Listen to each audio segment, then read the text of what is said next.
آپ لوگوں کو ہدایت دے۔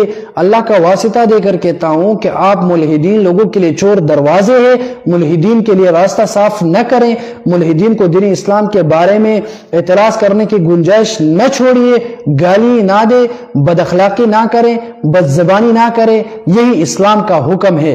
اب اگر آپ دیکھ لیں اس کمنٹس میں کتنے عامی لوگ جو ہے، جو علماء نہیں ہیں، طلباء نہیں ہیں، وہ کمنٹس میں لکھتے ہیں صلی اللہ علیہ وسلم، وہ کمنٹس میں لکھتے ہیں ماشاءاللہ، وہ کمنٹس میں لکھتے ہیں جزاک اللہ، وہ کمنٹس میں دعائیہ کلمات لکھتے ہیں، وہ کمنٹس میں اپنے لیے دعا کے طلبگار ہوتے ہیں، وہ کمنٹس میں کوئی مسئلہ پوچھتے ہیں۔ لیکن پنچپیری جماعت والے وہ لوگ جو خود کو علماء کہتے ہیں اور سر پر پگڑی، چہرے پر سنت رسول سجا کر وہ کمنٹس میں گالیاں دیتے ہیں، خدا کی قسم اگر 100 کمنٹس کو آپ دیکھ لیں، ان میں سے اگر 95 کمنٹس علماء کے ہوں گے، پنچپیری علماء کے، اور 5 کمنٹ عوام کے ہوں گے، تو وہ 5 کمنٹ میں یا تو دعا ہوں گے یا ماشاءاللہ نظر آئے گا، لیکن پنچپیری کے علماء کے یہ باقی سارے کمنٹس میں آپ کو گالی ملیں گے۔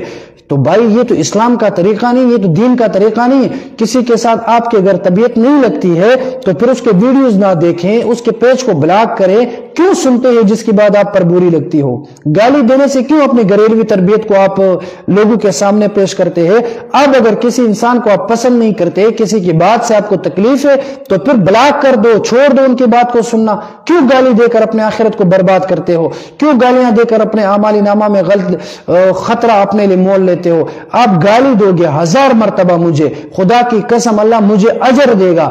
آپ کی گالی کی وجہ سے نہ تو میرا مقام اور مرتبے میں کوئی کمی آئیں گے، نہ میں کوئی پریشانی میں مبتلا ہو جاؤں گا، بس آپ کو آخرت میں عذاب ہوگا۔ اور یہ بھی یاد رکھیں، آپ لوگ مجھے گالی دیں، جب تک میں آپ لوگ میری غیبت کریں، خدا کی قسم جب تک میں آپ لوگوں کو معاف نہ کروں تو اللہ رب العالمین بھی آپ کو معاف نہیں کرے گا۔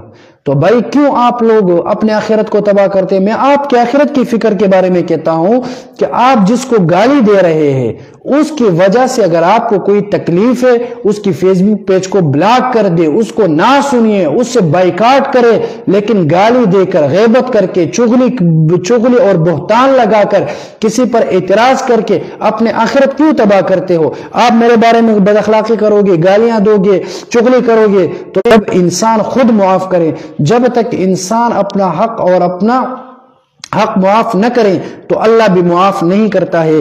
اسی وجہ سے کسی کو گالی دے کر اپنے آخرت کو تباہ اور برباد نہ کریں۔ اللہ رب العالمین ہمیں اور آپ لوگوں کو سمجھنے کی توفیق عطا فرمائیں۔ اللہ رب العالمین کے دربار میں دعا کرتے ہیں کہ جو لوگ گالیاں دیتے ہیں اللہ رب العالمین ان کو ہدایت دے۔